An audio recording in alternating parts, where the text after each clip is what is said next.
निर्विशेषशून्यवादि पाश्चात्यदेशतारिणि। जय श्री कृष्ण चैतन्य प्रभु नित्यानंद श्री अद्वैत गदाधर शिवासादि गौर भक्त वृंद। हरे कृष्णा कृष्णा कृष्णा हरे हरे, हरे राम राम राम हरे हरे। हरे कृष्णा कृष्णा कृष्णा हरे हरे, हरे राम राम राम हरे हरे। हरे कृष्णा कृष्णा कृष्णा हरे हरे, हरे राम राम राम हरे हरे। हरे कृष्णा कृष्णा कृष्णा हरे हरे, हरे रामो राम राम हरे हरे। हरे कृष्णा कृष्णा कृष्णा हरे हरे, हरे रामो राम राम हरे हरे।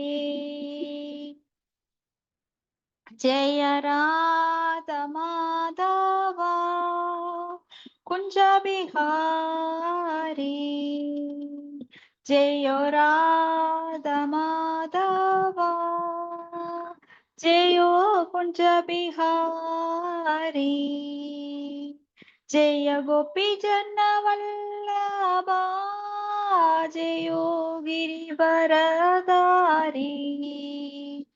जय गोपी जन वल्लभा जय गिरिवरधारी।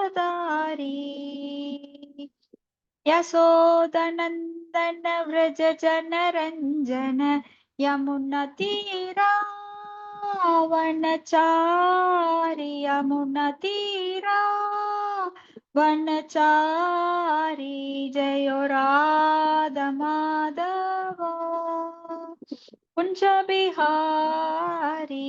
हरे कृष्णा कृष्णा कृष्णा हरे हरे, हरे राम राम राम हरे हरे। हरे कृष्णा कृष्णा कृष्णा हरे हरे, हरे राम राम राम हरे हरे। जय जय प्रभुपाद प्रभुपाद प्रभुपाद प्रभुपाद, जय जय गुरुदेव गुरुदेव गुरुदेव गुरुदेव निताय गौर प्रेमानंदे। हरि हरि बोल। अज्ञानतिमिरान्धस्य ज्ञानाञ्जनशलाकया चक्षुरुन्मीलितमेन तस्मै श्रीगुरवे नमः। श्रीचैतन्यमनोभीष्टं स्थापितमेन भूतले स्वयं रूपकदामाह्यं ददाति स्वापदान्तिकं। वन्देऽहं श्रीगुरो श्रीयुतपदाकमलं श्रीगुरून् वैष्णवां च श्रीरूपं साग्रजनं सगण रघुनाथान्वितं तं सजीवं सात्वेदं सावधूतं परिजन सहितं कृष्ण चैतन्य देवं श्रीराधा कृष्ण पादान् सगण ललिता श्री विशाखान्वितांस। हे कृष्णा करुणा सिंधो दीनबंधो जगत्पते कोपेश कोबिहा कांद राधा कांद नमोस्तुते। लप्त कांचन गौरांगी राधा वृंदावनेश्वरी वृषभानुसुते देवी प्रणमामि हरिप्रिये। वाञ्छाकल्पतरुभ्यश्च कृपा सिन्धुभ्यश्च पतितानां पावनेभ्यो वैष्णवेभ्यो नमो नमः। श्री कृष्ण चैतन्य प्रभु नित्यानंद श्री अद्वैत गदाधर शिवासादि गौर भक्त वृंदा हरे कृष्ण कृष्ण कृष्ण हरे हरे हरे राम राम राम हरे हरे नारायणं नमस्कृत्यं नरं चैव नरोत्तमं देवीं सरस्वतीं व्यासं ततोजयमुदीरयेत् नष्टप्रायेषु अभद्रेषु नित्यं भागवत सेवया भगवति उत्तमश्लोके भक्तिर्भवति नैष्टकी मुखं करोति वाचालं पुङ्गुं लङ्घायते यत्कृपात्तमहं वन्दे श्रीगुरुं दीनतारिणं परमानन्दं माधवं श्रीचैतन्यईश्वरम् ॐ नमो भगवते वासुदेवाय ॐ नमो भगवते वासुदेवाय ॐ नमो भगवते वासुदेवाय His Divine Grace Bhakti Vedanta Swami Srila Prabhupada ki jai. இன்னைக்கு மூன்றாவது பிரணாம் கண்டம். மாதாஜி. பிரணாம் மாதாஜி. இரண்டாவது அத்தியாயம், இரண்டாவது புத்தகம், அத்தியாயம் 29, ஸ்லோகம் 4ங்களா மாதாஜி? 9 மாதாஜி. 9. சரிங்க மாதாஜி. ஸ்லோகம் 9.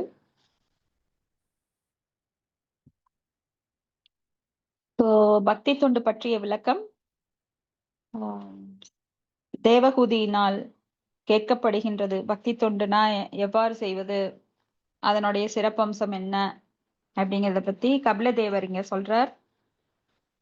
தேவகூதியின் மகனான கபிலதேவர், சாக்ஷாத் பகவான் கிருஷ்ணரே கபிலதேவராக இங்க நமக்கு தேவகூதிக்கு சொல்வதன் மூலமாக, எப்படி அர்ஜுனனுக்கு சொல்லுவதன் மூலமாக நமக்கெல்லாம் பகவத்கீதை உபதேசித்தாரோ அது போல சாங்கிய தத்துவத்தை நம்மளுக்கு அவங்க தாய் மூலமா உபதேசிக்கிறாங்க. மொழிபெயர்ப்பு சாரி. ஸ்லோகம் விஷயானபிசந்தாய யச ஐஸ்வர்யமேவ வா அர்ச்சாதாவர்ச்சயேத்யோ மாம் ப்ருதக் பாவ ச ராஜசஹ. ஹரே கிருஷ்ணங் மாதாஜி. படிக்கிறேன். மொழிபெயர்ப்பு. மாறுபட்ட சிந்தனையாளரால் கோவிலில் உலக இன்பம் புகழ் பொருள் இவற்றிற்கான நோக்கங்களுடன் செய்யப்படும் தெய்வ வழிபாடு ரஜோகுணத்தில் செலுத்தப்படும் பக்தியாகும். பொருளுரை. மாறுபட்ட சிந்தனையாளர் எனும் சொல் கவனமாக புரிந்து கொள்ளப்பட வேண்டியதாகும். இந்த தொடரில் உள்ள வடமொழி சொற்கள் பிந்த, இத்ருக் மற்றும் பிருதக் பாவ ஆகும். மாறுபட்டவர் என்பவர் தன் ஆசையை பகவானின் ஆசையிலிருந்து பிரித்தும் வேறுபடுத்தியும் பார்ப்பவர் ஆவார். கலப்பட பக்தர்கள் அல்லது ரஜோ மற்றும் தமோ குணத்தில் உள்ள பக்தர்கள் பகவானின் ஆசை பக்தர்களின் வேண்டுகோளை நிறைவேற்றுதல் ஆகும் என நினைக்கின்றனர்.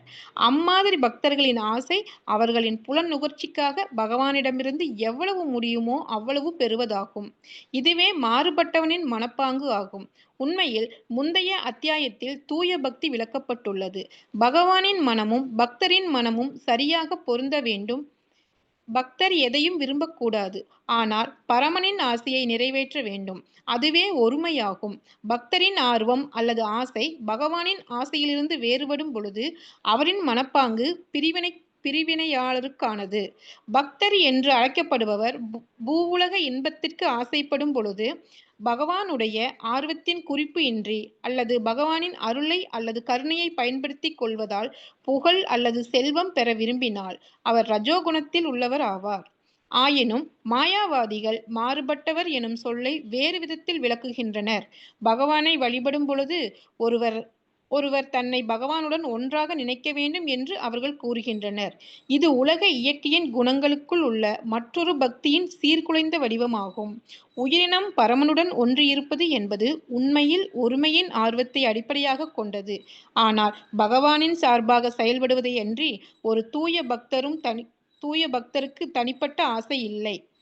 ஒருவருக்கு ஒரு துளியாவது சுயநல ஆர்வம் இருந்தால் அவரது பக்தி உலக இயற்கையின் 3 குணங்களுடன் கலந்தது ஆகும். Hare Krishna Mataji. Thank you Mataji. Thank you Mataji. So இங்க ரொம்ப ரொம்ப முக்கியமா நம்மள கவனிக்க வேண்டியது, நம்ம பக்தர்கள் என சொல்லிக் கொள்கிறோம். ஆனா சிறு ஆசை இருந்தாலும் அது கலப்படமான பக்தி. பக்தி அப்படின்னா பகவான் மேல் அன்பு செலுத்துவது. அந்த அன்பு கலப்படம் இல்லாமல் இருக்க வேண்டும். ஆனா இந்த உலகியல் தன்மையில பார்த்தோம் அப்படின்னா சிறு கலப்படமாவது இருக்கும். ஒரு தாய் மகனுக்குரிய அன்பிலேயே கலப்படம் இருக்கும். அந்த மகன் என்னை பின்னாடி பார்க்கல அப்படின்னா அந்த தாய் மனம் நொந்து போயிடுவா. சில இடங்கள்ல நம்ம சாபம் விடுறத கூட பார்க்கலாம். அந்த தாய் வந்து இவன் நல்லா இருப்பானா? என்னை கடைசி காலத்துல இவ்வளவு கொடுமைப்படுத்துறானே அப்படின்னு எல்லாம் கதறத பார்த்திருக்கோம். சோ நம்மளுடைய அன்பு எதிர்பார்ப்புடன் கூடியது. நாம ஏதாவது அன்பு காட்டுறோம் அப்படின்னா அவங்க கிட்ட இருந்து ஏதாவது கிடைக்கும். சோ இந்த ஜட உலகுல அன்பு என்பது பரிசுத்தமானது கிடையாது. ஆனால் பகவான் நம்மேல் செலுத்தும் அன்பு பரிசுத்தமானது. ஆனா நாம அதை புரிஞ்சுக்கிற நிலையில இல்ல. அப்போ நாம புரிஞ்சுக்கிற ஸ்டேஜ் வரணும்னா ஒரு தூய பக்தரான நிலையில இருக்க வேண்டும். அப்ப பக்தருக்குடைய ஒரு அறிகுறி என்ன? திருநாத்தவி சுனிசேன தரோர் அபிஜகிஷ்ணா அமானீனாமானதேன கீர்த்தனீய சதாஹரி. எப்பொழுதும் பகவானை பற்றி எண்ணிக்கொண்டு அவர் மேல் அன்பு செலுத்தி கொண்டு அந்த பக்தர்கள் என்ன பண்ணுவாங்க? சததம் கீர்த்தை அந்தோமாம் மச்சித்தா மத்கத பிராணா. தங்களது நிலையை மறைந்து பகவானுடைய நாமம் ரூபம் புகழ் லீலைகளில் லயித்திருப்பார்கள். ஆனா சாதாரண மக்கள் என்ன நினைக்கிறாங்க? பக்தி அப்படின்னா கோயிலுக்கு போகணும், அங்க வந்து திங்கட்கிழமை ஒரு ஒரு தேவரை கும்பிடுவாங்க, செவ்வாய்க்கிழமை ஒரு தேவரை கும்பிடுவாங்க, முருகர் கும்பிடுவாங்க, புதன்கிழமை ஒருத்தர் கும்பிடுவாங்க, வெள்ளிக்கிழமை பெருமாள் கோயிலுக்கோ சனிக்கிழமை பெருமாள் கோயிலுக்கு போவாங்க, வெள்ளிக்கிழமை துர்கை கோயிலுக்கு போவாங்க, வியாழக்கிழமை குரு பகவானை கும்பிடுவாங்க. இப்படி நிறைய சாமிகளை வச்சிருக்காங்க.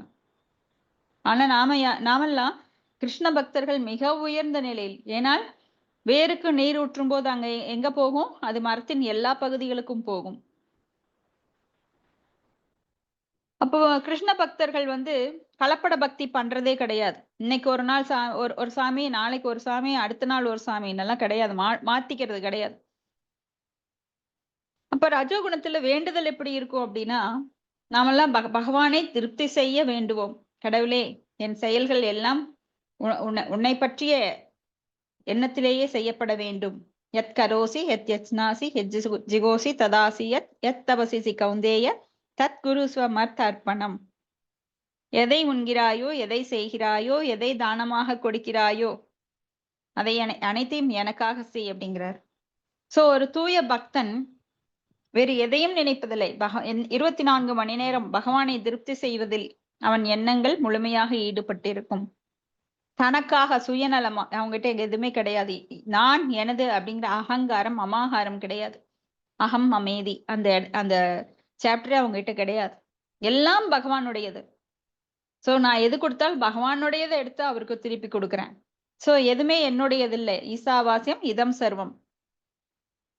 அப்போ பகவானுடையதை எடுத்து கொடுக்கறதுக்கு நம்மளுக்கு எதுக்கு உரிமை கொண்டாடணும்? இந்த உரிமை கொண்டாட இந்த உலகத்துல எதுவுமே கிடையாது. எனக்கு சொந்தம் கிடையாது, சொத்தும் கிடையாது. ஏன்னா நான் இந்த உலகில நிரந்தரமா இருக்க போறது கிடையாது. இந்த உடல் நிரந்தரமாக இருக்க போறது கிடையாது. உலகம் இருக்கிறதோ இல்லையோ, நான் என சொல்லிக் கொள்ளும் இந்த உடல் நிரந்தரம் அல்ல. அப்போ அதுக்கு எதுக்கு உரிமை? எந்த பக்தனும் உரிமை உணர்வு கொண்டாடுவது இல்லை. அதனால அவனுக்கு எந்த துவந்தங்களும் கிடையாது. ஒருத்தர் திட்டினா அதுக்காக கவலைப்படுறதோ, இல்ல பாராட்டினா அதற்காக வானத்துல குதிக்கிறதோ கிடையாது. சோ நியூட்ரலா இருக்கான், சமநிலையில. சோ இன்பமும் பாதிக்காது, துன்பமும் பாதிக்காது. ஆனா பக்தியில குறைவுடையவர்களுக்கு என்னாகும்? துன்பம் பாதிச்சுட்டே இருக்கும். அவங்க எதுக்கு எடுத்தாலும் துன்பத்துல அழுந்திட்டே இருப்பாங்க. ஏன்னா பக்தி இல்ல. பக்தி இல்லாத இடத்துல என்ன இருக்கும்? மாயா இருக்கும். மாயா என்ன பண்ணுவாங்க? உலக மாயையில அழுத்தி அழுத்தி துன்பத்தை உணர வைப்பாங்க. ஒரு பக்தனுக்கு துயரம் என்பது கிடையாது. ஏன்னா அவன் எல்லாத்தையும் பகவானுக்காக செய்கிறான். எதை செய்தாலும், அப்ப எது கிடைத்தாலும் கிடைக்காவிட்டாலும் அது பகவானின் செயல் என்று உணர்கிறான். அப்போ கலப்படம் இல்லாத பக்தி அப்படிங்கிறது அன்யா அபிலாஷத சூன்யம். எந்த அபிலாஷங்களும் இல்லாதது அனன்ய பக்தி.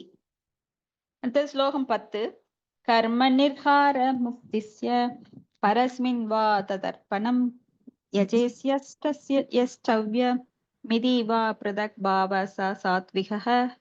அரியன் படிக்க மாதாஜி. படிங்க மாதாஜி. மொழிபெயர்ப்பு. ஒரு பக்தர் பரமபுருஷ பகவானை வழிபட்டு செயல் விளைவுகளின் மயக்கத்தில் இருந்து தன்னை விடுவித்துக் கொள்ளும் பொருட்டு தமது செயல்களின் பயனை அர்ப்பணிக்கும் பொழுது அவரது பக்தி சத்வ குணத்தில் இருக்கும்.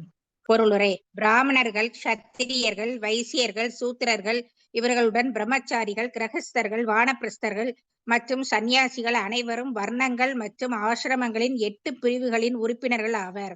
பரமபுருஷ பகவானை திருப்தி செய்வதற்காக அவர்களுக்கென்று நிறைவேற்றுவதற்கென விதிக்கப்பட்ட கடமைகள் உண்டு. அச்செயல்கள் நிகழ்த்தப்பட்டு முடிவுகள் பகவானிடம் அர்ப்பணிக்கப்படும் பொழுது அவை கர்மார்ப்பணம் என அழைக்கப்படுகின்றன. அதாவது பகவானை திருப்தி செய்வதற்காக நிகழ்த்தப்படும் கடமைகள் என்று பொருள். ஏதேனும் மயக்கம் அல்லது முந்தைய தவறு இருந்தால் இந்த அர்ப்பணிக்கும் முறையால் அத்தவறு ஈடு செய்யப்படுகின்றது. ஆனால் இந்த அர்ப்பணிக்கும் முறை தூய பக்திக்கு மாறாக சத்வகுணத்தில் இருந்தால் அதன் விளைவுகள் வேறுபட்டனவாகும். 4 ஆசிரமங்களும் 4 வர்ணங்களும் தங்களின் தனிப்பட்ட ஆசைகளுக்கு ஏற்றபடி சில பயன் கருதி செயல்படுகின்றன. அதனால் அச்செயல்கள் சத்வகுணத்தில் அமைந்துள்ளன. அவை தூய பக்தியின் வகையில் சேர்க்கப்பட இயலாதவை. ரூப கோஸ்வாமியால் வர்ணிக்கப்பட்டது போல தூய பக்தி தொண்டு எல்லா உலக ஆசைகளிலிருந்து விடுபட்டது. அந்யாபிலாஷிதா சூன்யம், சுயநலம் அல்லது உலகியல் ஆசைக்கான எந்த மன்னிப்பும் கிடையாது. பக்தி செயல்கள் பயன் தரும் செயல்களுக்கும் பயிற்சிக்கும் உட்பட்ட தத்துவ ஊக்கத்திற்கு அப்பாற்பட்டவையாக இருக்க வேண்டும். தூய பக்தி தொண்டு எல்லா உலகியல் குணங்களுக்கும் அப்பாற்பட்டது. தாமச, ராஜச, சத்வ குணங்களில் உள்ள பக்தி தொண்டு 81 வகைகளாக பிரிக்கப்படுகின்றன. கேட்டல், உச்சரித்தல், நினைவு கூர்தல், வழிபடுதல், வேண்டுதலை அர்ப்பணித்தல், தொண்டு புரிதல் மற்றும் எல்லாவற்றையும் அர்ப்பணமாக கொடுத்தல் என்று வேறுபட்ட பக்தி செயல்கள் உள்ளன. அவற்றில் ஒவ்வொன்று 3 தரமான வகைகளாக பிரிக்கப்படுகின்றன. கேட்டல் என்பது ரஜோகுணத்தில், தாமச குணத்தில் மற்றும் சத்வகுணத்தில் உள்ளது. அதுபோல உச்சரித்தல் என்பது தாமச, ராஜச மற்றும் சத்வகுணம் முதலியவற்றில் உள்ளது. 3 9ஆல் பெருக்கப்பட்ட 27 ஆகிறது. மீண்டும் 3ஆல் பெருக்கப்படும் பொழுது அது 81 ஆகிறது. அடுத்த பதங்களில் விளக்கப்படுவது போல தூய பக்தி தொண்டின் தரத்தை அடையும் பொருட்டு ஒருவர் எல்லாம் கலந்த அடிப்படை பக்தி தொண்டை கடக்க வேண்டும். Hare Krishna. Thank you Mataji. Thank you Mataji. So பகவானை வழிபடுறதுல நுணுக்கமாக பார்த்தோம்னால் நம்மளுக்கு எத்தனை குணங்கள் எத்தனை வகையாக பிரிகின்றன. இப்ப 3 குணங்கள் தான் நம்மளுக்கு தெரியும், சத்துவகுணம், ரஜோகுணம், தமோகுணம். ஆனா இந்த சத்துவகுணம் தனிப்பட்டு செயல்படுவதில்லை, ரஜோகுணம் தனிப்பட்டு செயல்படுவதில்லை. இப்படி 3 குணங்களும் கலந்த கலவையாக 3 into 3 3 again 3 3 into 3 இப்படி 3 into 3 9 9 into 3 27 27 into 3 அப்படின்னு 81 வகைகளாக பிரிகின்றது.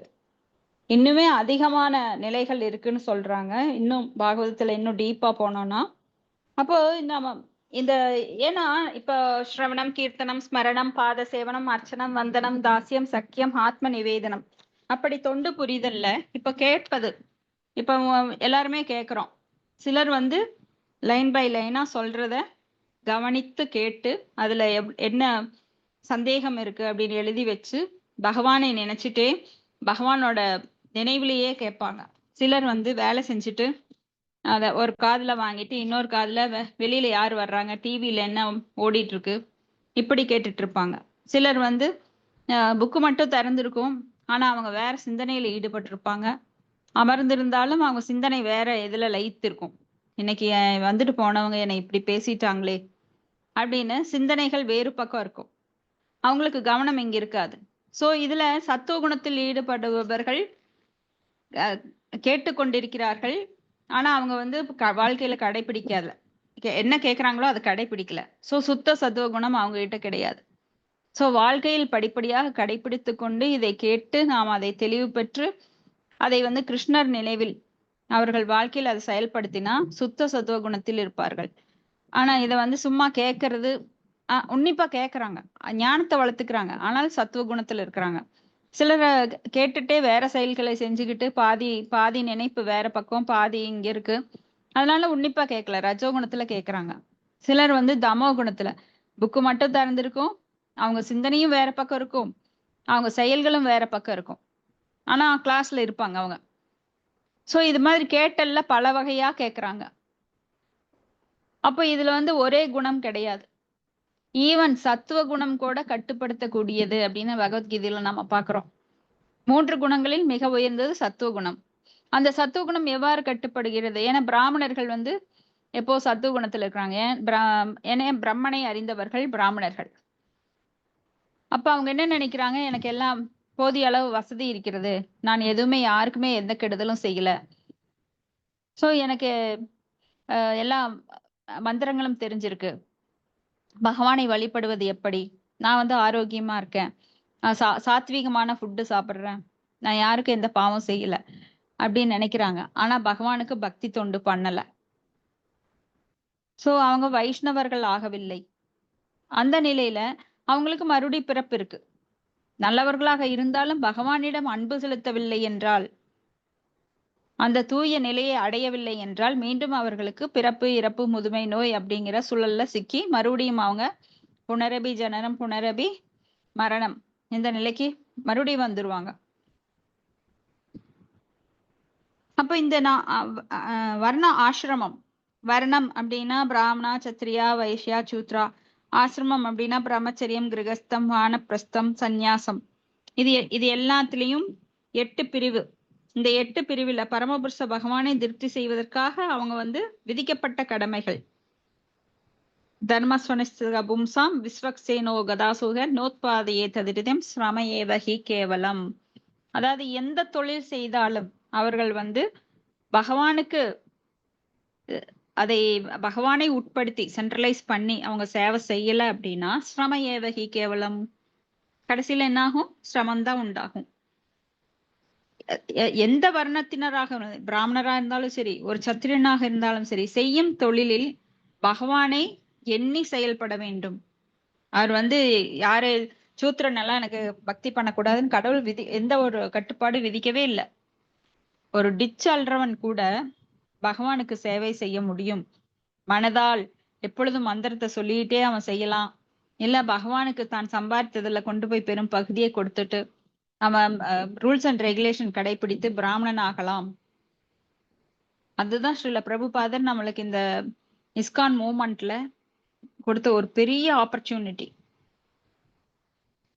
எந்த வர்ணத்தினரும், அது இந்த கலியுகத்துல கலவ் சூத்திர சம்பவ அப்படின்னு சொல்லி எல்லாருமே சூத்திரர்களா தான் பிறக்கிறாங்க. யாருமே சமய சடங்குகளை 10 விதமான தூய்மைப்படுத்தும் சடங்குகளை எல்லாம் செய்யறது கிடையாது. சோ ஒரு பிராமணனாக பிறந்தால் பிராமணனோட வயிற்றுல பிறந்தா அவன் பிராமணன் கிடையாது. ஒரு சூத்திரனோட வயிற்றுல பிறந்தா அவன் சூத்திரன் கிடையாது. அவன் வந்து எவ்வாறு தன் கடமைகளை செய்து கொண்டு பகவானுக்கு பக்தி தொண்டு செய்கிறானோ அந்த நிலையில் அவன் வந்து பிராமணன் தகுதிக்கு உயர்வடையலாம். அப்போ பக்திக்கு என்ன அறிகுறிகள், என்ன நாம படிக்கிறோம்? அவன் வந்து தனித்திருக்கணும், எப்பொழுதும் பகவானை பற்றிய சிந்தனையில ஈடுபடணும், அமானித்துவம் வேண்டும், சுய திருப்தி வேண்டும், இப்படி சுத்தமா இருக்கணும். இப்படி எத்தனையோ குவாலிட்டிஸ், 22 குவாலிட்டிஸ் நாம வந்து 13வது அத்தியாயத்துல பாக்குறோம். அப்போ எல்லாவற்றையும் என்ன பண்ணணும்? எந்த குலத்தவராகினும் எல்லாம் பகவானுடையது, எல்லாம் கிருஷ்ணா அர்ப்பணம், சர்வம் கிருஷ்ணா அர்ப்பணம், கர்மா அர்ப்பணம் பண்ணணும். எந்த கர்மங்கள் செய்தாலும் அதை பகவானுக்கு அர்ப்பணமாக செய்ய வேண்டும். அதுதான் பகவானை திருப்திப்படுத்தும் செயல். யக்ஞார்த்த கர்மனோ அந்யத்ர லோகோயம் கர்ம பந்தன தர்த்தர்த்தம் கர்ம கவுந்தேய யுக்த சங்க சமாச்சர அப்படின்னு சொல்லி எல்லா செயல்களையும் பகவானுடைய திருப்திக்காக செய்ய வேண்டும். அவரை வந்து எப்பொழுதும் திருப்திப்படுத்தணும். இந்த அர்ப்பணிக்கும் முறை தூய பக்திக்கு மாறாக சத்துவகுணத்தில் இருந்தால் அதன் விளைவுகள் வேறுபட்டவை. அப்ப இந்த அந்யா அபிலாசித சூன்யம், சுயநலம் அல்லது உலகியல் ஆசைகள் எதுவும் இருக்கக்கூடாது. அதுல எனக்கு நான் பக்தி செஞ்சா இது கிடைக்கும். நிறைய பேர் பக்தி செஞ்சா என்ன ரிசல்ட் கிடைக்கும், எனக்கு வந்து இன்பம் கிடைக்குமா, என் துன்பம் போகுமா, இதைத்தான் பாக்குறாங்க. ஆனா ஒரு பக்தன் எப்படி இருக்கணும்? அவன் வந்து எதையும் எதிர்பார்க்காத நிலையில, ஒரு பக்தன் வந்து தனக்கு எதுவும் தேவை என நினைக்க மாட்டான். அது கூட பாகவதத்துல ஒரு அருமையான ஸ்லோகம் இருக்கு, எனக்கு ஞாபகம் வரல. கொஞ்சம் ஞாபகப்படுத்திக்கிறேன். சரி, அடுத்த ஸ்லோகம் படிக்கலாம். நான் அப்ப ஞாபகப்படுத்தி சொல்றேங்க. 11:12 மத்குணஸ்ருதி மாத்ரேன மயி சர்வ குஹாசயே மனோகதீர விச்சின்னா யதா கங்காம் பசுவோம் புதௌ லக்ஷணம் பக்தி யோகஸ்ய நிர்குணஸ்ய ஹ்யுதாஹ்ருதம் துக்யவ்யவஹிதா யா பக்தி புருஷோத்தமேஹ. ஹரே ஹரே கிருஷ்ணா. படிக்கட்டுமா சசி. மாதாஜி? படிங்க மாதாஜி. ஓகே மாதாஜி. மொழிபெயர்ப்பு ஆஷா பக்தி வேதாந்தர் சுவாமி சிலர் பிரபுபாத் கி ஜெய். எல்லோருடைய மனதிலும் குடியிருக்கும் பரமபுருஷ பகவான் குணங்கள் மற்றும் உன்னத பெயரை கேட்கும் ஒருவனுடைய மனம் உடனே கவரப்படும் பொழுது கலப்படமற்ற பக்தி தொண்டு வெளிப்பாடு காட்டப்படுகின்றது. கங்கையின் நீர் இயல்பாகவே கடலில் நோக்கி பாய்வது போல அந்த பக்தன் பேரின்பம் எந்த பூவுலக சூழ்நிலையிலும் தடைபடாமல் பகவானை நோக்கி பாய்கின்றது. பொருளுரை: இந்த கலப்படமற்ற தூய பக்தி தொண்டின் அடிப்படை தத்துவங்களை கடவுளிடம் அன்பு செலுத்துவதாகும். மத்குணா சத்ரு மாத்ரேன என்றால் பரமபுருஷ பகவான் தெய்வீக குணங்களை பற்றி கேட்டவுடன் என்று பொருள். இந்த குணங்கள் நிர்குணம் எனப்படும். பகவான் உலக இயற்கையின் குணங்களால் மாசு அடையாதவர். அதனால் அவர் தூய பக்தனுக்கு கவர்ச்சி உடையவர் ஆகிறார். அந்த கவர்ச்சியுடையவர் அடைய தியான பயிற்சி செய்ய அவசியமில்லை. தூய பக்தி ஏற்கனவே உன்னத நிலையில் உள்ளவர். பரமபுருஷ பகவான் பக்தருக்கும் இடையிலேயான உறவு இயற்கையானது. இந்த உறவு கடலை நோக்கி செல்லும் கங்கைக்கு ஒப்பிடப்படுகின்றது. கங்கையின் ஓட்டம் எந்த சூழ்நிலையும் நிறுத்தப்பட இயலாதது. அதே போல பகவான் எல்லையை கடந்த பெயர், வடிவம் மற்றும் லீலைகள் கவர்ச்சியும் எந்த உலகியல் சூழலாலும் நிறுத்த இயலாது. அவிச்சிந்தா என்ற சொல் தடையின்றி இந்த தொடரில் மிகவும் முக்கியமானது. எந்த சூழ்நிலையிலும் தூய பக்தரினுடைய பக்தி தொண்டு ஓட்டத்தை நிறுத்த இயலாது. அகைத்துகி என்னும் சொல் பொருள் காரணமின்றி என்பதாகும். தூய பக்தன் எந்த காரணம் அல்லது எந்த பயனுக்காகவும் உலக பயன் அல்லது ஆன்மீக பயனுக்காகவும் பரமபுருஷ பகவானிடம் அன்பு தொண்டு புரிவதில்லை. இது கலப்படமற்ற பக்தி முதல் அடையாளமாகும். அன்யா அபிலாஷிதா சூன்யம். பக்தி தொண்டு புரிவதால் நிறைவேற்றக்கூடிய எந்த ஆசையும் அவருக்கில்லை. அந்த பக்தி தொண்டு புருஷோத்தமருக்காக, பரமபுருஷர் பகவானுக்காக மற்றும் உள்ளதாகும், வேறு யாருக்காகவும் அல்ல. சில சமயங்களில் போலியான பக்தர்கள் பல தேவர்களிடம் பக்தியை செலுத்துவார்கள்.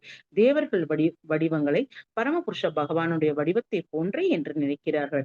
ஆயினும் பக்தி தொண்டு பரமபுருஷ பகவான், நாராயணன், விஷ்ணு அல்லது கிருஷ்ணருக்காக மட்டுமே உள்ளதாகும், வேறு யாருக்காகவும் அல்ல என்று இங்கு சிறப்பாக குறிப்பிடப்பட்டுள்ளது. அவ்யவஹிதா என்றால் ஒழிவின்றி என்று பொருள். ஒரு தூய பக்தன் ஓய்வின்றி நாளில் 24 மணி நேரமும் பகவானுடைய தொண்டில் ஈடுபட வேண்டும். அவரது வாழ்வு ஒவ்வொரு நிமிடமும் ஒவ்வொரு நொடியும் பரமபுருஷ பகவானிடம் ஏதோ ஒரு பக்தி தொண்டில் ஈடுபடும்படி அமைக்கப்பட்டுள்ளது.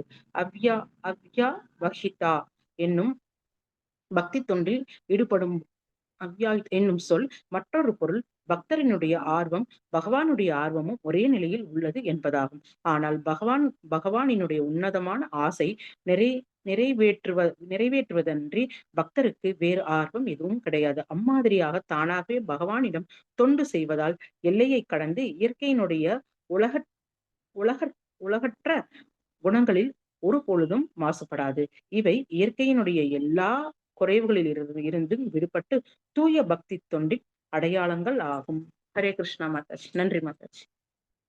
ஹரே கிருஷ்ணா. தேங்க்யூ மாதாஜி. சோ நான் சொன்ன ஸ்லோகம் 10வது காண்டத்துல இருக்கு. சத்யேனு கம்பாம் சுசமீ சமானோ புஞ்சானஹேவாத்ம கிருதம் பிபாகம் கிருத்வாத்பபுபிர் விததன்னமஸ்தே ஜீவேதயோ முக்தி பதே சதாயபாக். அப்போ இங்க வந்து ஒரு தூய பக்தன் எப்படி இருப்பான் அப்படின்னா, உமது காரணமற்ற கருணையை வேண்டி நம்பிக்கையுடன் காத்திருப்பவன், அக்காலகட்டத்தில் தான் செய்த முன்வினை பலன்களை பொறுமையுடன் அனுபவித்துக் கொண்டும். சோ முன்வினை பலன்கள் எல்லாருக்கும் உண்டு. ஏன்னா இந்த ஜட உலகில பிறக்கிறவங்க எல்லாமே அப்படிதான் பிறக்கிறாங்க.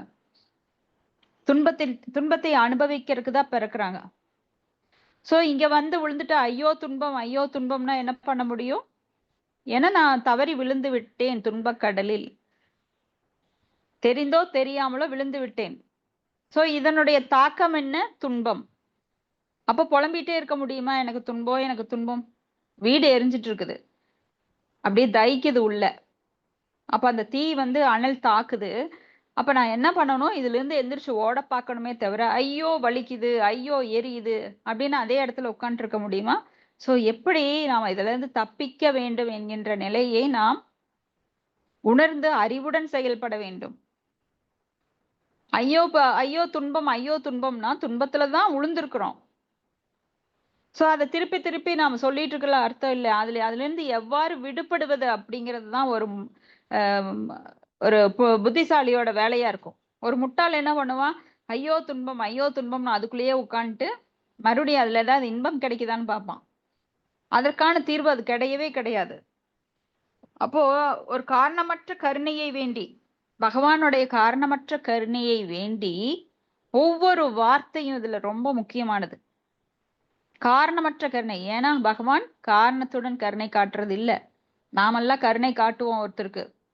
எப்படி? அவன் வந்து எனக்கு ஹெல்ப் பண்ணியிருக்கான், அதனால அவங்ககிட்ட கருணை. அவங்க மூலமா எனக்கு ஏதாவது நடக்குது, நடக்க போகும் என தெரிந்தால் நாம் கருணை காட்டுவோம். அதுலதான் சம்பந்தம் இருக்கும். ஆனா பகவான் நம்ம கிட்ட காட்டுகின்ற கருணைக்கு காரணமே கிடையாது. நம்ம கிட்ட எதுவும் அவருக்கு வேண்டியது கிடையாது. ஏன்னா அவர் ஆத்மராமா. அப்ப பகவானுடைய காரணமற்ற கருணையை வேண்டி நம்பிக்கையுடன் காத்திருப்பவன், ஸ்ரத்தா, நம்பிக்கை. காத்திருக்கணும், உடனே கிடைக்காது. விதை போட்ட உடனே பழம் பொறிச்சு சாப்பிடுறேன்னா முட்டாள். நான் இப்பதான் விதை போட்டிருக்கேன், அவர்கிட்ட இப்பதான் அன்பு செலுத்த ஆரம்பிச்சிருக்கேன், உடனே நான் எதிர்பார்க்க முடியாது. ஏன்னா எத்தனையோ கோடி ஜென்மம் அனாதி பகிர்முக. நான் திரும்பி பார்க்காம உட்காந்துட்டு உடனே அவர் என்னை திரும்பி பார்க்கணும் அப்படின்னா முடியுமா? என்னோட பாவங்கள் எல்லாம் கழியணும், என்னை மூடின பாவங்கள் அதெல்லாம் விலக்கப்பட வேண்டும். எவ்வாறு? நான் பகவானை நோக்கி தவம் பண்ணணும். தவம் அப்படின்னா நான் செய்யும் செயல்கள், வாச்சோ மனசோ கர்மனோ, 3 விதங்களிலும் மனசாலும் வாக்காலும் செயலாலும் நான் பகவானுக்கு சேவை செய்ய வேண்டும்.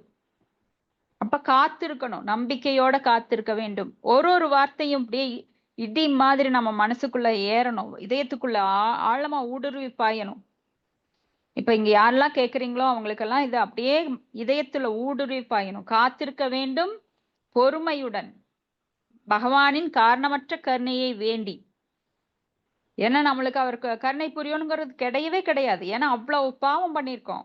அவரை விடுத்து நாம் எத்தனையோ ஜென்மங்கள் நாம இந்த ஜட உலகில அனுபவிக்கின்ற நிலையில அவரை விடுத்துதான் செயல்பட்டிருக்கோம். இப்ப அந்த ஏதோ ஒரு பக்தரோட கருணையினால நம்ம பக்தி தொண்டு பண்ண உள்ள வந்திருக்கோம். வந்த உடனே எனக்கு எல்லாத்தையும் கொடு, உன் கருணையை கொடு, எனக்கு எந்த துன்பம் வரக்கூடாது, உடல்ல ஒரு நோய் வரக்கூடாது, செல்வம் வரணும், நான் சௌரியமா இருக்கணும், எல்லாம் வேண்டக்கூடாது. எந்த துன்பம் வந்தாலும் ஒரு தூய பக்தன் அதையெல்லாம் புரிஞ்சவன் தான் எதிர்பார்க்க மாட்டான், புரியாதவன் தான் புலம்பிட்டு இருப்பான். அப்போ கருணையை வேண்டி நாம நம்பிக்கையுடனும்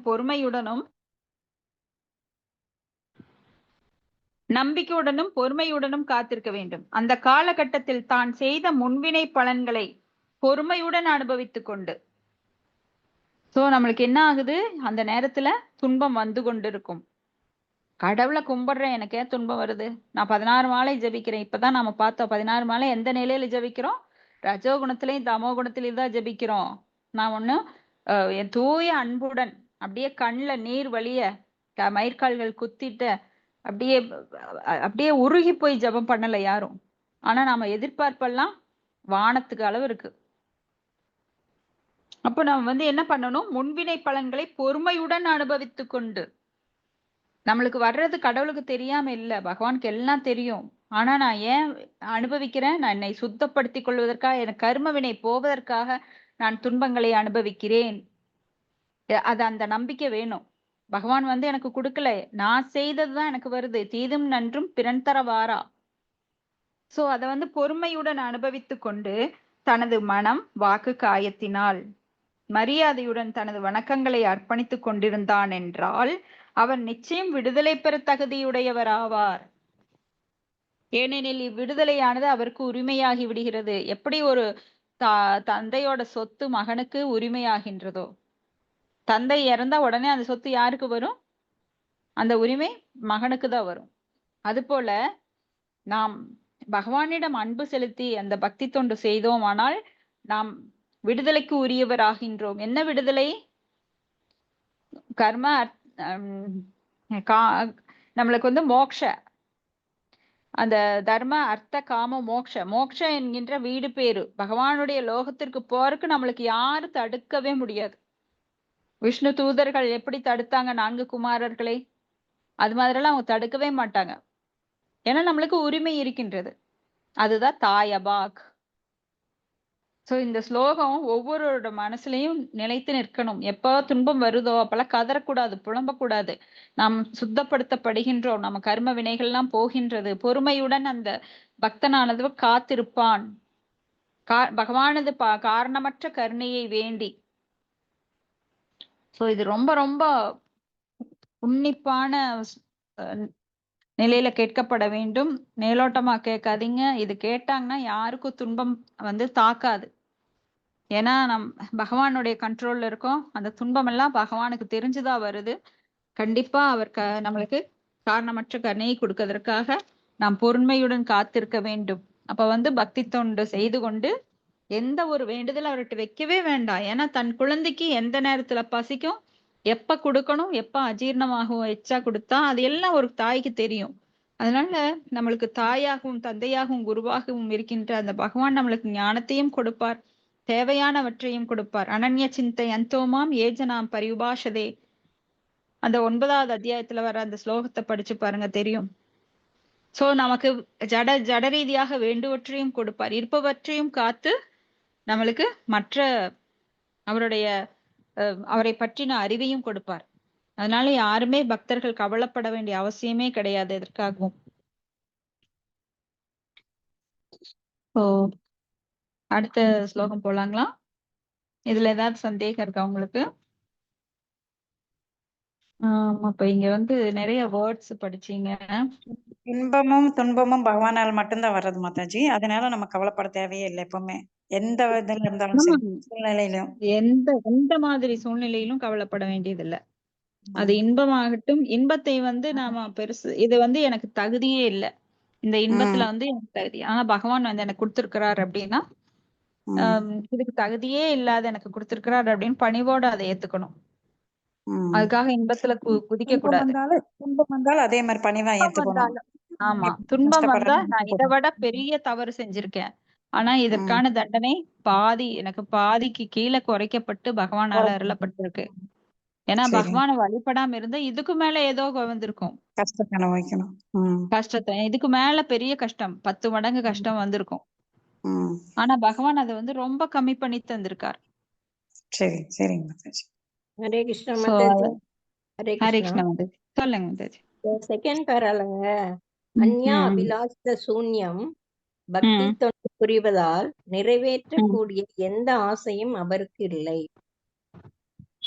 ஆமா, ஒரு பக்தனுக்கு வந்து பக்தி தொண்டு பண்றதுனால, அதாவது நான் இப்ப பக்தி பண்றேன், எனக்கு சந்தோஷம் கிடைக்கணும், செல்வம் கிடைக்கணும், நான் பக்தி தொண்டு பண்றேன், எனக்கு எந்த நோயும் வரக்கூடாது, அதுல ஒரு காரணமே கிடையாது. அவர் பக்தி தொண்டு பகவானுக்கு அன்பு தொண்டு பண்றாருன்னா எந்த எதிர்பார்ப்பும் இல்லாம பண்றாரு. அதுதான் அந்யா அபிலாசித சூன்யம். இந்த ஸ்லோகம் அடிக்கடி நான் சொல்லுவேன், உங்களுக்கு ஞாபகம் வருதா? அந்யா அபிலாசித சூன்யம் ஞான கர்மாதி அனாவிரதம். ஞானமோ கர்மமோ அது எல்லாமே அவன் கேட்கறது கிடையாது. எனக்கு கர்மம் செய்யறதுனால, அதான் இதை போட்டா அது வரும், அதை போட்டா இது வரும், கர்மத்தின் பலன்கள் அவன் எதிர்பார்க்கறது இல்ல. ஞானம் அப்படின்னா ஞானிகள் என்ன பண்ணுவாங்க, பிரம்மத்துடன் ஒன்று கலக்க விரும்புவாங்க. அதுவும் அவனுக்கு அந்த ஆசையும் இல்ல. ஞான கர்மாதி அனாவிரதம் அந்யா அபிலாசித சூன்யம் ஞான கர்மாதி அனாவிரதம் அனுகூல்யேன கிருஷ்ணானுசீலனம். கிருஷ்ணருக்கு அனுகூலமான செயல்களை மட்டுமே அவன் செய்வான். அனுகூல்யேன கிருஷ்ணானுசீலனம் பக்தி உத்தமா, அதுதான் உத்தம பக்தி. அதனால எந்த ஆசையும் அவருக்கு வராது. அந்த பக்தி தொண்டு புரிபவருக்கு எந்த ஆசையும் இருக்காது. ஆமா, பகவானுக்கு தள்ளி வந்துரும். ஆமாங்க, எந்த ஆசையும் இருக்காது. அது ஆசையே இருந்தாலும் அதை பகவானுக்காக நிறைவேற்ற வேண்டும். ஆசையே இல்லாம இருக்க முடியாது. இப்ப நீங்க ஒரு கார் வேணும்னு நினைக்கிறீங்க, அந்த காரை எதற்காக யூஸ் பண்ணணும்? பகவானுடைய தொண்டுக்கு யூஸ் பண்ணணும். ஒரு வீடு வேணும்னு நினைக்கிறீங்க, நேத்தே இதெல்லாம் பார்த்தோம். அப்ப அந்த வீட்டுல வந்து பகவான் குடியிருக்கிறார். அந்த வீட்டுல வந்து பொறாமையோ தீய குணங்களையோ நாம வீட்டுக்குள்ள உருவாக்கிக்காம ஒருத்தர் அனுசரிச்சு அங்க வந்து கிருஷ்ணர் இருக்கார், என்னை பார்த்துட்டு இருக்கார். சோ அவருக்கு அனுகூலமா, அவருக்கு என்ன பிடிக்கும்?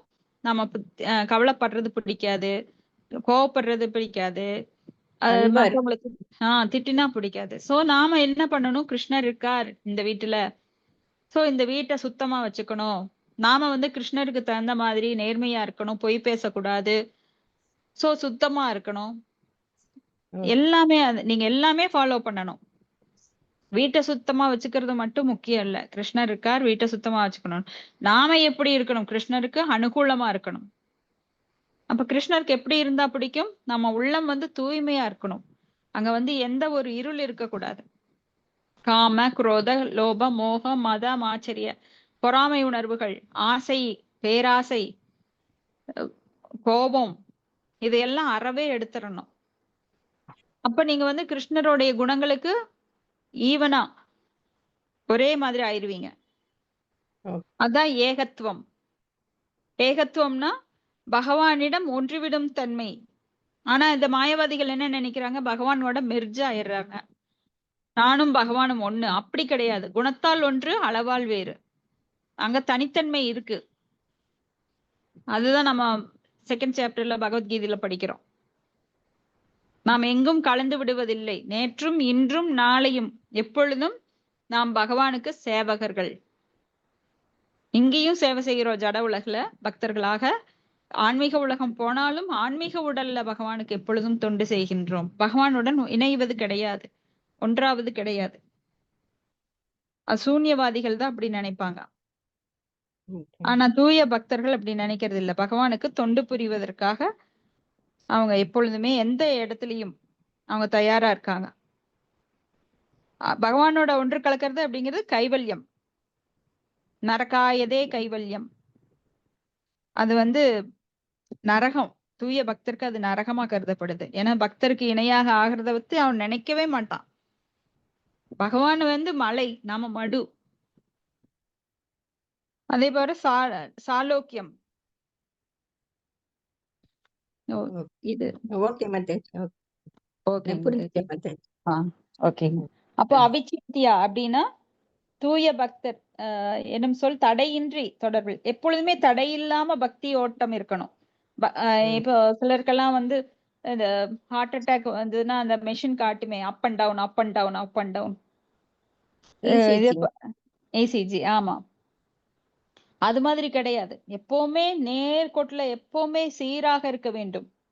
பகவானுக்கு தடை இல்லாம பக்தி பண்ணணும். நான் சரி ஒரு 5 நிமிஷம் நான் சினிமா பாத்துக்கிறேன், ஒரு 5 நிமிஷம் டிராமா பாத்துக்கிறேன், ஒரு 5 நிமிஷம் பராக் பாத்துக்கிறேன் வெளியில, பகவான் நினைப்பு இல்லாம எந்த செயலை செய்தாலும் அது வந்து அவிச்சிந்தியா, தடை ஏற்படும்.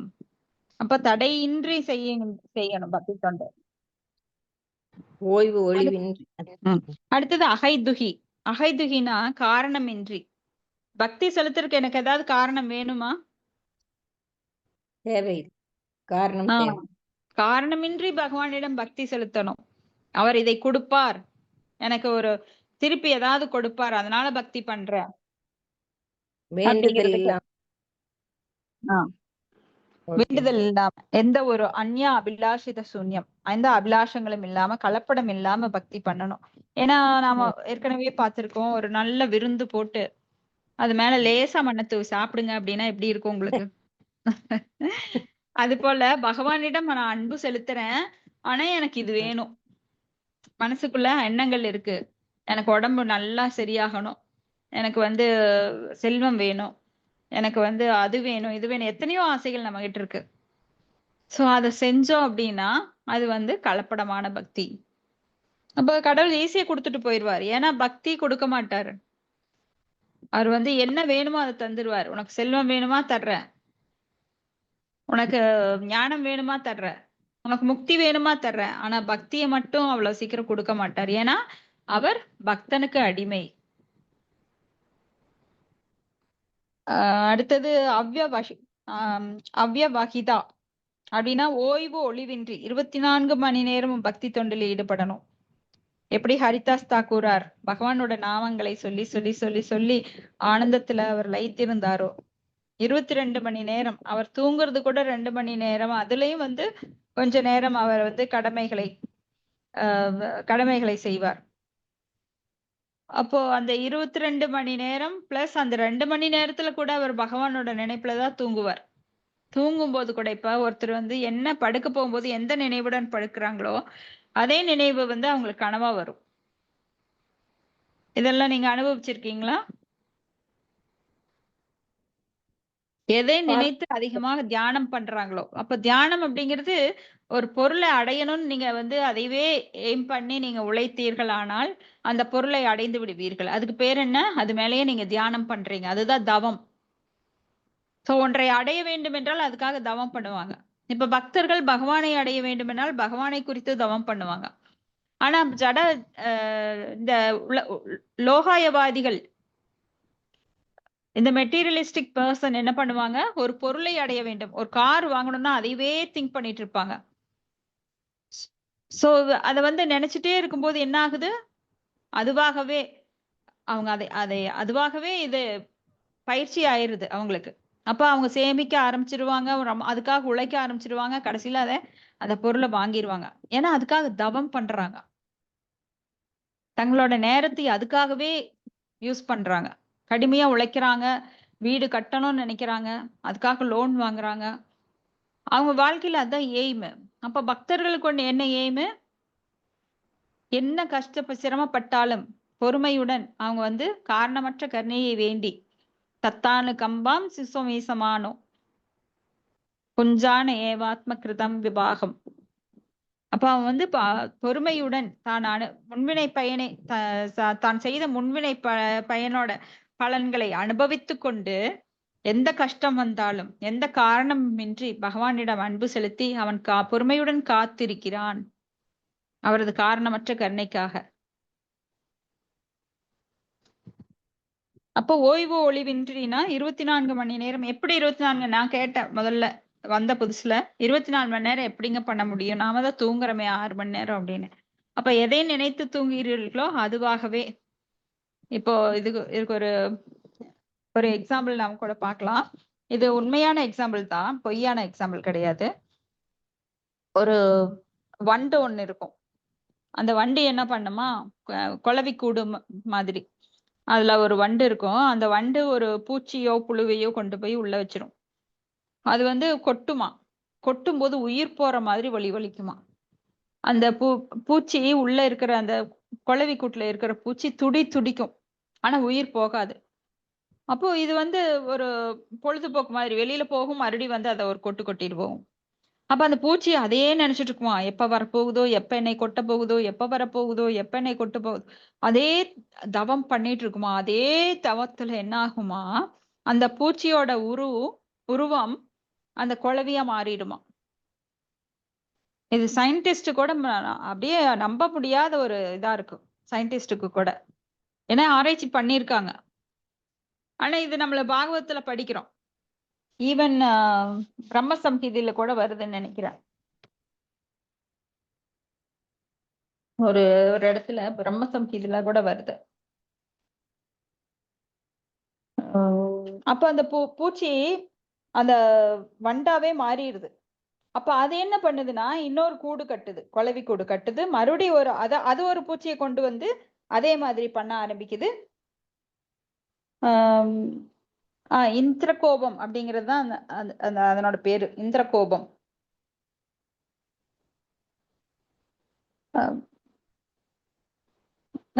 எஸ், அது பிரம்மசம்ஹிதையில வந்து 54வது ஸ்லோகம். ஹஸ்த்வ இந்திரகோபம் அதவேந்திரம் அஹோஸ்வ கர்மானு பந்தானு ரூப பலபாஜனமாதனோதி கர்மாணி நிர்த்தகதிகிந்து சபக்தி பாஜாம் கோவிந்தமாதி புருஷம் தமஹம் பஜாமி. சோ அந்த இந்திரகோபங்கிற பூச்சி அது வந்து அது மாதிரி பண்ணும்போது அந்த பூச்சி கூட அதே மாதிரி குளவியாயிடுது. இந்திரகோபம் அப்படின்னு ஒரு பெயர் அதுக்கு பெயர் வச்சிருக்காங்க. அது மாதிரி நம்மளுக்கு புராணங்கள்ல சொல்லப்படுது. சோ நாம எதுவாக நினைக்கிறோமோ அதுவாகவே ஆகிவிடுவோம். வாழ்க்கையில ஒவ்வொருத்தரோட லட்சியம் என்னவா இருக்கோ அதைப் போலவே அவங்க அடுத்த பிறவியிலும் வந்துடுறாங்க. அதுதான் நாம எம் வாபி ஸ்மரன் பாவம் தியஜதந்தே கலேவரம் தம் தமே வைதி கௌந்தேய சதா தத் பாவ பாவிதக. எந்த பாவத்தில் இருக்கிறார்களோ அதே பாவத்துல தான் அடுத்தது பிறக்குறாங்க. ஏன்னா அந்த வாசனா அது வந்து சூட்சும உடல் மூலமாக அடுத்த உடலுக்கு டிரான்ஸ்ஃபர் ஆகுது. எப்படி ஒரு வாய்ஸ் ரெக்கார்டர் வந்து ஒரு டேப் ரெக்கார்ட்ல இருக்கிறத வந்து நாம அடுத்த இதுக்கு காப்பி பண்றோம், இன்னொரு டிஸ்க்ல காப்பி பண்றோம். அதே மாதிரி நம்மளோட சூட்சும உடல் கண்ணுக்கு தெரியாது. ஆனா அது அப்படியே அந்த நம்மளுடைய செயல்கள் அழுத்தமாக பதிவு செய்யப்பட்டு அடுத்த உடலுக்கு பாஸ் ஆகுது. ஸ்மரன் பாவம், எந்த பாவத்தில் இருக்கிறோமோ, எந்த பாவம் அப்படின்னா எந்த ஒரு எண்ணங்கள்ல இருக்கிறோமோ அதே எண்ணங்கள் பதிவாக்கப்பட்டு அடுத்த உடலுக்கு அது போகுது. அப்போ நம்மளை நாம் தூய்மைப்படுத்திக் கொண்டு நம் உணர்வுகளை தூய்மைப்படுத்திக் கொண்டு கிருஷ்ண பக்தியில் ஈடுபடும் போது எந்த அளவு தூய்மை அடைகிறோமோ இந்த ஜென்மத்திலேயே அகைதுகி, அதாவது காரணமன்றி எப்பொழுதும் அவ்யவகிதா ஓய்வு ஒளிவின்றி பகவானை நினைத்து கொண்டிருக்கும் போது நாம இப்பவே கூட போயிடலாம். அதுதான் ஸ்ரீல பிரபுபாதர் சொல்றார், இந்த ஜென்மத்திலேயே வந்துடுங்க, அடுத்த ஜென்மம்லாம் உங்களுக்கு வேண்டாம். ஏன்னா அடுத்த ஜென்மம்ங்கிறது கலியுகம் இன்னும் முத்தி போயிருக்கும். அப்ப நீங்க நிறைய கொடுமைகளை பார்க்க வேண்டி வரும், அனுபவிக்க வேண்டி வரும். இதுதான் கடைசி ஃபிளைட், எல்லாரும் தொத்திக்கோங்கன்னு சொல்றார். ஏன்னா அவர் தான் நம்மளோட கேர்டேக்கர்.